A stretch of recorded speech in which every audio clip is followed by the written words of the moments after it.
Olá, hoje a gente tem em mãos um documento que, olha, parece super burocrático.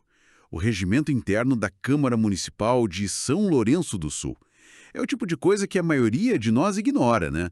Mas a verdade é que isso aqui não é só um manual de regras. É tipo o livro de instruções do poder na cidade. Ele diz o que os vereadores podem fazer, como uma ideia vira lei e, o mais importante, onde a gente pode de fato participar do jogo. Exatamente, e não só o que eles podem fazer, mas como eles devem fazer. É um documento que tenta, assim, colocar ordem no que é inerentemente caótico na política. Pode parecer só burocracia, mas sem ele, cada sessão seria uma batalha, sem regras claras. A nossa missão aqui é traduzir esse juridiquês todo e achar os pontos que realmente importam. Certo. Então, vamos destrinchar esse documento. Tentar enxergar além da linguagem formal e descobrir como ele molda o poder na cidade. E o que isso significa para quem está de fora só observando. Vamos começar pelo básico, então. A Câmara de São Lourenço do Sul tem 11 vereadores. E o regimento já de cara diz que o trabalho deles vai muito além de só criar leis locais. Sim, essa é uma percepção muito comum, mas que não é completa. Legislar é só uma parte. Eles têm, na verdade, duas outras funções tão importantes quanto ou até mais. Fiscalizar o executivo, ou seja, a prefeitura, e julgar as contas do prefeito todo ano. E ainda tem a definição do orçamento, né? Decidir para onde vai o nosso dinheiro. E tem um ponto sobre essas funções da Câmara que me pareceu ir ah, além do óbvio. O regimento fala que ela deve atuar como um órgão mediador para as demandas sociais. O que isso quer dizer na prática? Que um vereador pode, sei lá, intermediar o problema de um bairro com a companhia de água. Exatamente isso. Na prática, formaliza o papel do vereador como um representante direto da comunidade. Não é só sobre grandes leis, é sobre resolver o problema do buraco na rua, da luz queimada no poste. Mas, claro, esse poder de mediar vem com uma responsabilidade enorme no discurso. O regimento é bem claro quando proíbe o uso da tribuna para ofensas, preconceito. A liberdade de expressão do parlamentar tem limite. Falando em limites, eu li as regras para o público assistir às sessões e uma coisa me pegou de surpresa. Qualquer pessoa pode ir, desde que se comporte e esteja adequadamente trajado. Ok, mas o que me chocou é que não se pode manifestar apoio ou desaprovação. É como ir a um jogo de futebol e ser proibido de aplaudir ou vaiar. Por que isso? Olha, o que é fascinante aqui é a tensão entre dois princípios, a transparência e a serenidade dos trabalhos. A porta está aberta para todo mundo ver, mas a regra busca criar um ambiente quase de laboratório, sabe? Onde os vereadores possam debater sem a pressão imediata de uma torcida organizada no plenário. A ideia é que a decisão seja baseada no argumento, não no grito mais alto. E quem garante essa ordem toda? O presidente da Câmara. Ele tem o poder de, em casos extremos, chamar a polícia ou até prender alguém em flagrante ali dentro. Certo, entendi. Então, o regimento desenha um perfil bem claro do que se espera de um vereador. Mas um vereador sozinho não faz muita coisa, né? A coisa acontece quando eles se reúnem. Como é que essa engrenagem funciona no dia a dia? Bom, o coração da Câmara pulsa nas sessões ordinárias, que acontecem toda segunda-feira à noite. E a estrutura dessas sessões é quase um ritual, assim, tudo bem desenhado para que nada saia do controle. Começa com a leitura de documentos, uma parte mais burocrática, mas logo depois vem um momento que pode ser explosivo. A tribuna popular. Exato. É um espaço de 10 minutos na primeira sessão de cada mês para qualquer cidadão ou entidade subir lá e falar diretamente aos 11 vereadores. Espera aí. 10 minutos, uma vez por mês. E não pode falar sobre projetos que já estão em andamento. Sinceramente, isso me soa mais como uma válvula de escape para acalmar os ânimos do que uma ferramenta de poder real. Qual é a eficácia disso? Eu entendo o ceticismo, mas a função da tribuna popular é outra, entende?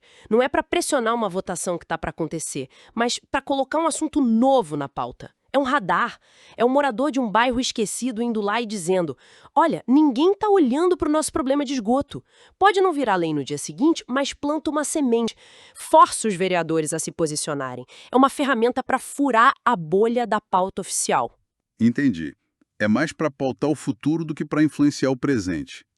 E depois que o cidadão fala e os vereadores discursam, vem a ordem do dia, a hora da votação. Mas antes de um projeto chegar aí, ele passa por uma espécie de controle de qualidade, certo? As comissões. Perfeito. As comissões são os filtros da Câmara. Pense nelas como dois especialistas que analisam qualquer proposta antes de todo mundo. A primeira comissão olha a parte legal. Isso aqui é constitucional? Não invade a competência do prefeito? A segunda olha para o dinheiro. De onde vai sair o recurso para isso? Qual o impacto no orçamento? Muitos projetos morrem aí, antes de chegar no plenário, por serem tecnicamente inviáveis. E essas comissões trabalham de portas fechadas? Na maior parte do tempo, sim, são reuniões técnicas, mas o regimento tem uma trava de segurança importantíssima. Para projetos de grande impacto, tipo plano diretor ou a lei do orçamento, a comissão é obrigada a realizar audiências públicas. Não é um favor, é um dever. É o momento em que a discussão técnica tem que encarar a vida real. Isso muda tudo. Porque significa que o sistema tem vários pontos de acesso. Dá para ir na tribuna popular para lançar uma ideia, ir na audiência pública para refinar um projeto que já existe e assistir à sessão para ver o resultado. E não para por aí. O regimento cria mais um canal, a ouvidoria parlamentar. Se um cidadão sente que um direito foi violado ou que algum serviço da própria Câmara está funcionando mal, ele tem um canal formal para reclamar e exigir resposta. É mais uma camada de fiscalização. Já vimos as regras das sessões, os canais de participação, mas vamos falar da figura central, o parlamentar.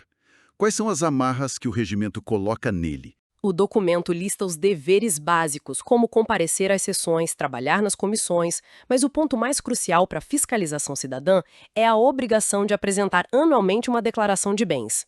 Que na prática é a declaração do imposto de renda, certo? Por que isso é tão importante? Porque é mais do que burocracia. É uma fotografia do patrimônio do vereador quando ele entra e a cada ano do mandato. Se algo inexplicável aparece no meio do caminho, um aumento de patrimônio que não bate com o salário, essa declaração é a prova inicial.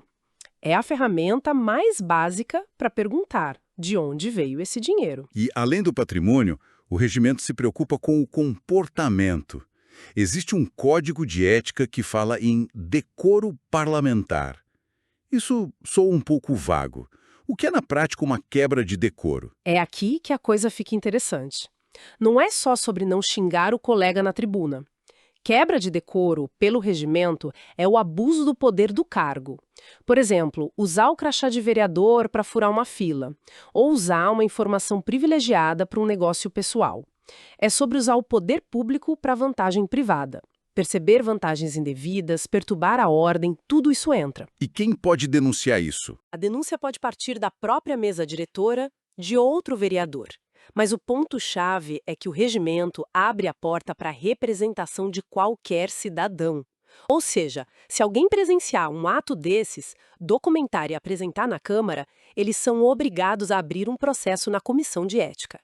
É um poder de fiscalização direto. E se um vereador precisa se ausentar? Fica doente ou vira secretário do prefeito? A cidade fica com um representante a menos? De forma alguma. O sistema é desenhado para não deixar vácuos. Se a licença é por saúde ou para assumir um cargo de secretário, o vereador continua recebendo e o suplente, o próximo mais votado do partido, assume a cadeira na hora. A única situação em que ele não recebe é se pedir licença para cuidar de assuntos particulares. O importante é que a cadeira nunca fica vazia. Então, as comissões são o filtro técnico. Mas quem é o diretor desse espetáculo todo? Quem decide o que entra na pauta que votação? Esse poder se concentra na mesa diretora. É o cérebro da Câmara, composta por presidente, vice e 2 secretários. Eles são eleitos pelos próprios vereadores logo no primeiro dia de mandato, e essa eleição muitas vezes é a primeira grande batalha política, porque define quem vai controlar o ritmo dos trabalhos. E o presidente tem a caneta mais forte, imagino. Sem dúvida, o presidente comanda as sessões, dá e tira a palavra e, o mais importante, ele organiza a pauta da ordem do dia. Ou seja, ele tem o poder de acelerar um projeto ou de deixar na gaveta. É um poder imenso. E, curiosamente, ele só vota em situações especiais, como para desempatar, ou em votações que exigem maioria qualificada. Mas esse poder todo não tem nenhum freio? Tem, e é um freio de emergência bem poderoso. O regimento prevê que qualquer membro da mesa, inclusive o presidente, pode ser destituído se 2/3 dos vereadores votarem a favor. A acusação é ser faltoso, omisso ou ineficiente. É um recado claro. O poder é grande, mas a responsabilidade é maior ainda. O regimento também parece ter capítulos especiais para os assuntos mais sérios.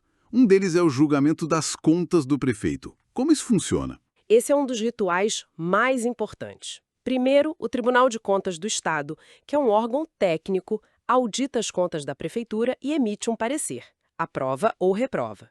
Quando esse parecer chega na Câmara, ele não vai direto para votação.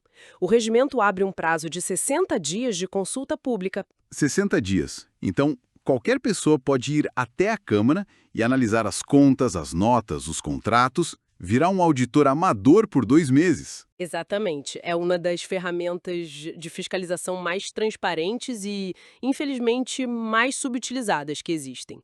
Durante esse período, qualquer contribuinte pode examinar os documentos. Só depois disso e da defesa do prefeito é que o parecer vai a plenário.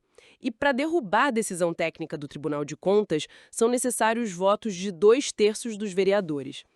É uma barreira alta que valoriza a análise técnica. E qual seria a ferramenta mais forte de fiscalização que os vereadores têm? Aquela que faz o poder tremer. Sem dúvida, a Comissão Parlamentar de Inquérito, a famosa CPI. É incrível pensar que essa mesma ferramenta que a gente vê em Brasília, derrubando ministros, existe numa versão municipal. E para criar uma, basta a assinatura de 1/3 dos vereadores. E o que uma CPI municipal pode fazer? Ela tem poderes de investigação de autoridade judicial. Pode convocar secretários para depor, pedir quebra de sigilo bancário e fiscal com autorização da Justiça. Ela é criada para investigar um fato determinado, não pode ser uma devassa genérica.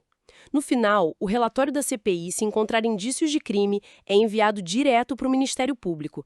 É a arma mais pesada do arsenal legislativo. É o poder de investigação na sua forma mais pura. Uau!